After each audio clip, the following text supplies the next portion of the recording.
Welcome to the Slop Farm. Enjoy the video.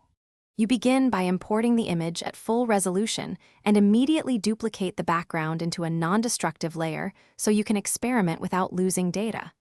Adjust white balance and exposure first because they change overall tones. Use the histogram to know when highlights or shadows clip. Once done, apply a gentle crop. Pick one to match your output ratio. Make sure to rename the layer so you can track edits, and lock the original file so accidental saves don't overwrite it. Next, focus on selective corrections.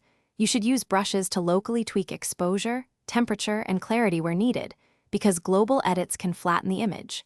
Add curves and color grading on separate adjustment layers, then mask them to affect only the intended regions. Once done, reduce noise before sharpening. Noise reduction preserves texture, while sharpening enhances detail.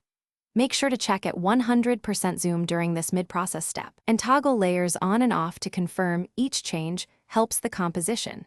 To finish, create two final files: a flattened export with the correct color profile and resolution for the destination, and a layered PSD or native file with version names so you can return to edits. Once done, run a quick quality check at target size to confirm sharpness and color. If artifacts or banding appear, make sure to revert to the previous layer state and reduce processing strength. Lower contrast or noise reduction often fixes them. Keep one clean backup copy before exporting final deliverables. Thanks for watching. Consider subscribing if we helped you today.